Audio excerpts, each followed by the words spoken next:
फिर से प्रधानमंत्री बने, एक ही झटके से इसी सदन में 370 और 35 को समाप्त। इसी सदन में कहते थे खून की नदियां बह जाएगी। खून की नदियां छोड़ो, कंकड़ चलाने की किसी की हिम्मत नहीं है। कंकड़ और मान्यवर, ये बार बार दोहराना चाहिए, 140 करोड़ लोगों को रट हो जाना चाहिए जिससे कोई हिम्मत न कर सके इमरजेंसी डालने की।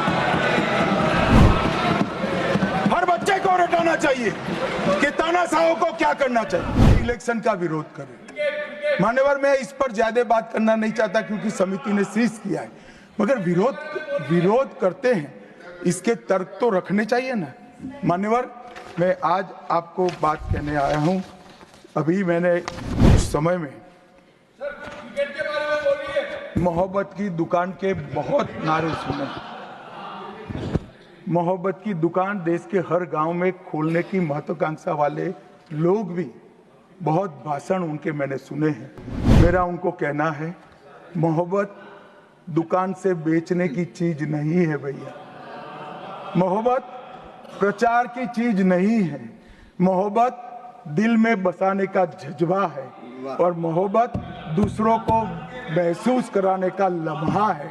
अगर इतना समझ जाएंगे तो और कोई तकलीफ नहीं पड़ेगी। मान्यवर चाहता, सब जानते हैं कि एक टेम्पररी प्रोविजन को अनौरत संतान की तरह अपनी गोदी में 70 साल तक कांग्रेस ने खिलाने का काम किया और 370 हटाने के लिए लोहे का जिगर चाहिए। और जब देश के प्रधानमंत्री नरेंद्र मोदी जी 2019 में, अभी एक फैशन हो गया है, अंबेडकर अंबेडकर अंबेडकर अंबेडकर अंबेडकर अंबेडकर, इतना नाम अगर भगवान का लेते तो 7 जन्मों तक स्वर्ग मिल जाता। अच्छी बात है ना। सुनिए तो, सुनिए ना, आप सुनिए ना, मैं बताता हूं। हमें तो आनंद है कि अंबेडकर का नाम लेते हैं। अंबेडकर का नाम अभी 100 बार ज्यादा लो, परंतु सच में अंबेडकर जी के प्रति आपका भाव क्या है ये मैं बताता हूं। मान्यवर, अंबेडकर जी को देश की पहली कैबिनेट से इस्तीफा क्यों दे दिया? अंबेडकर जी ने कई बार कहा कि अनुसूचित जातियों और जनजातियों से हुए व्यवहार से मैं असंतुष्ट हूं। सरकार की विदेश नीति से मैं असहमत हूं और आर्टिकल 370 से मैं असहमत हूं। इसलिए वो छोड़ना चाहते थे। उनको आश्वासन दिया गया, आश्वासन पूरा नहीं हुआ।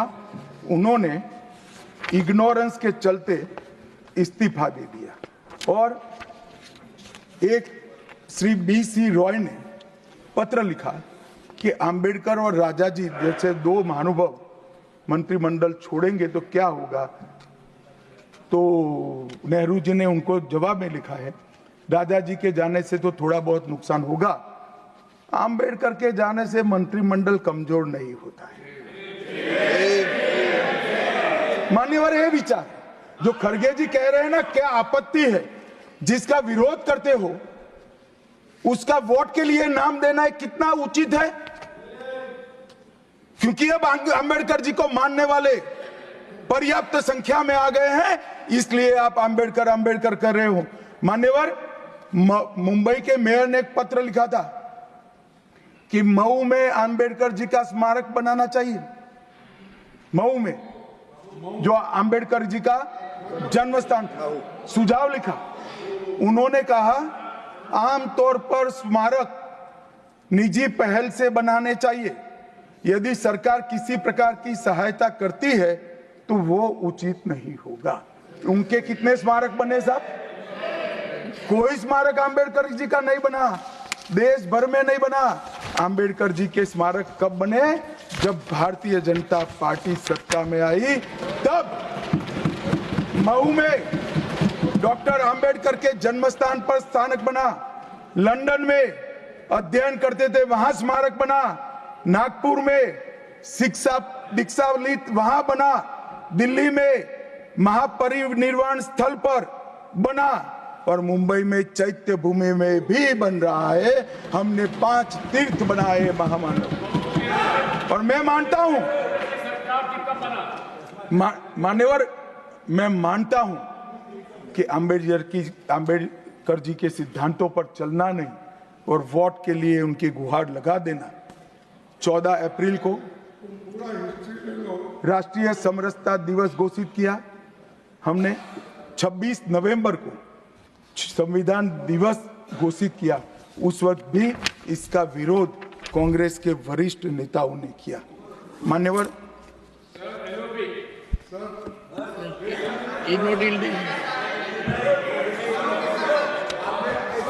मान्यवर 370 पर कई बार चर्चा हुई है। मैं ज्यादा कहना नहीं। मुझे किसी ने कहा कि अभी महाराष्ट्र और हरियाणा में हार के लिए कांग्रेस पार्टी कोई आत्मनिरीक्षण के लिए कमेटी बना रही है। कोई कमेटी की जरूरत, मेरा अच्छा खासा अनुभव है। तुष्टीकरण, परिवारवाद और भ्रष्टाचार छोड़ दो, जनता चुनकर ला देगी आपको। कुछ करने की जरूरत नहीं है। मान्यवर, अभी 1 नेशन 1 इलेक्शन का विरोध करें। मान्यवर, मैं इस पर ज्यादा बात करना नहीं चाहता क्योंकि समिति ने शीश किया है, मगर विरोध करते हैं, इसके तर्क तो रखने चाहिए ना। मान्यवर, मैं आज आपको बात कहने आया हूं। अभी मैंने कुछ समय में मोहब्बत की दुकान के बहुत नारे सुने। मोहब्बत की दुकान देश के हर गांव में खोलने की महत्वाकांक्षा वाले लोग भी बहुत भाषण उनके मैंने सुने हैं। मेरा उनको कहना है, मोहब्बत दुकान से बेचने की चीज नहीं है भैया। मोहब्बत प्रचार की चीज नहीं है।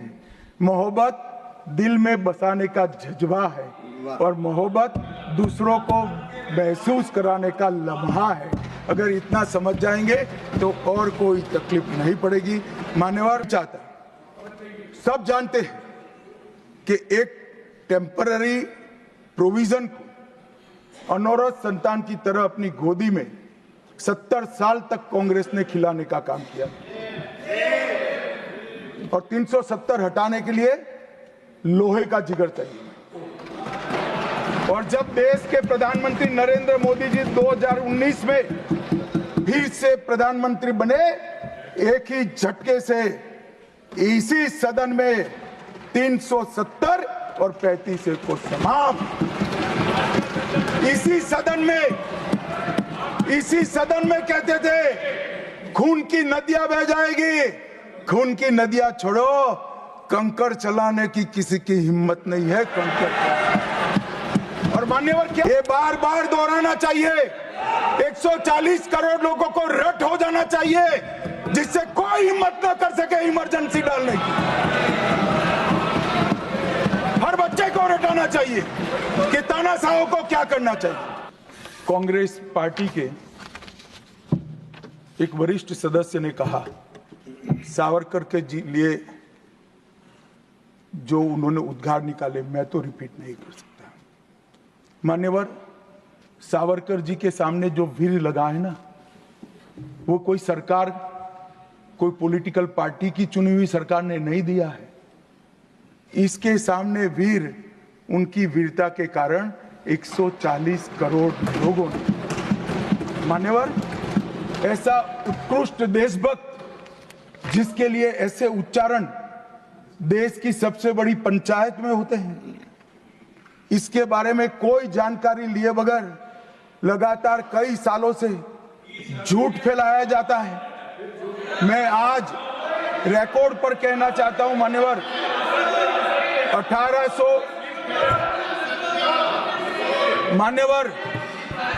1857 से लेकर 1947 तक के स्वतंत्र संग्राम में किसी भी व्यक्ति को एक जीवन में 2 आजीवन कारावास हुए हैं तो वो वीर सावरकर।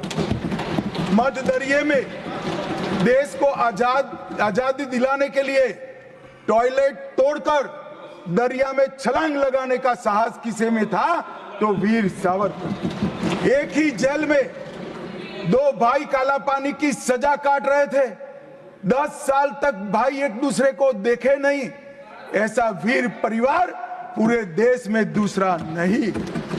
मान्यवर, आज सावरकर जी की एक उक्ति मैं यहां पर कहना चाहता हूं। उनका एक मराठी में वाक्य है, तुझ साठी मरण ते जनन, तुझ बिन जनन ते मरण। इसके आगे है, हे मातृभूमि तेरे लिए मरण मृत्यु ही जीवन है, और तेरे बिना जीवन मेरे लिए मृत्यु से भी कठिन। ये देशभक्ति के वाक्य जिस व्यक्ति के मुंह से निकले, इसके लिए इस प्रकार की सदन में चर्चा करते हैं, सार्वजनिक रूप से बोलते हैं और गर्व महसूस करते हैं। क्या देशभक्ति कोई विचारधारा के साथ जुड़ी हो ही सकती है? देश के प्रति बलिदान किसी धर्म के साथ जुड़ा हुआ हो सकता है? किस प्रकार के स्तर पर हम देश के सार्वजनिक जीवन को ले गए हैं मान्यवर, और हमारी तो न माने, हमारी न सुने। सुनिए सुनिए, आप हमारी न माने, हमारी न सुने, हमको न स्वीकारे, मगर मैं इंदिरा जी के 2 वाक्य कोट करना चाहता हूं। एक, उन्होंने 1966 में सावरकर जी के निधन पर कहा, सावरकर एक महान व्यक्ति थे, उनका नाम साहस और देशभक्ति का पर्याय है। एक महान क्रांतिकारी जिन्होंने अनगिनत लोगों को प्रेरणा देने का काम किया, इंदिरा गांधी तत्कालीन प्रधानमंत्री। दूसरा, श्री बाखले को पत्र लिखा था कि आपका पत्र मुझे मिला, वीर सावरकर द्वारा ब्रिटिश सरकार के प्रति साहसी प्रतिरोध का हमारे स्वतंत्रता संग्राम के इतिहास में अपना एक महत्वपूर्ण स्थान। मैं भारत के इस असाधारण पुत्र की जन्म शताब्दी के लिए कोटि कोटि शुभकामनाएं देती हूं प्रधानमंत्री। भाई हमारा तो न सुनो, मगर आप इंदिरा जी का भी नहीं सुनते हो। और मान्यवर, आपके माध्यम से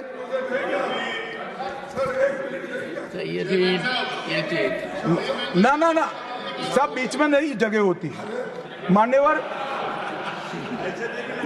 मान्यवर, मेरा आज इस चर्चा के माध्यम से देश भर के अलग अलग पॉलिटिकल पार्टी, अलग अलग विचारधारा, अलग अलग धर्म के लोगों को एक निवेदन है कि देशभक्ति, वीरता, बलिदान और समर्पण को धर्म के साथ, विचारधारा के साथ या पार्टी के साथ मत जोड़िए। जो वीर होता है वो वीर होता है, कोई भी पार्टी में जो होता है। जो देशभक्त होता है वो देशभक्त होता है, कोई भी विचारधारा का होता है। और जो बलिदान देता है वो बलिदान ही देता है, किसी भी धर्म के अंदर जन्म लिया हो। मान्यवर, ये बहुत नीचा विचार है, एक स्तर से नीचा विचार। और मैं चाहता हूं कि आज की चर्चा से देश की जनता इस प्रकार के चीजों का जवाब मांगना शुरू करे। मान्यवर, कांग्रेस पार्टी ने, हमारे संविधान ने 3 चीजों को, हर आर्टिकल का हार्द निकालेंगे तो कहीं ना कहीं इसे और जाएगी। 3 चीजों को हमारे संविधान ने नहीं स्वीकारा, क्योंकि हम लोकतंत्र में हैं, परिवारवाद नहीं होना चाहिए, पंथ निरपेक्ष राष्ट्र है इसलिए तुष्टीकरण नहीं होना चाहिए, और जन कल्याणकारी राज्य है इसलिए भ्रष्टाचार नहीं होना चाहिए। मुझे कई बार लगता है कि कांग्रेस पार्टी क्यों संविधान का सम्मान नहीं करती है, मगर जब ये 3 शब्द मैंने पढ़े तो मुझे मालूम पड़ा कि अगर वो संविधान की भावनाओं का सम्मान करेंगे तो तुष्टीकरण, परिवारवाद और भ्रष्टाचार तीनों को छोड़ना पड़ेगा। इसके बगैर उनका अस्तित्व टिक ही नहीं सकता। परंतु एक व्यक्ति गरीब के घर से जन्म लेकर आता है, चाय बेचने वाला बेटा, जिसकी सास पुश्तों में न आगे कोई राजनीति में है ना कोई पीछे है, एक गरीब है मान्यवर, और तुष्टीकरण को नहीं मानता है। ऐसा आदमी जब 2014 में देश का प्रधानमंत्री बना, इन्होंने देश की राजनीति को तुष्टीकरण, परिवारवाद और भ्रष्टाचार के नासूर को हमेशा के लिए। और मुझे किसी ने कहा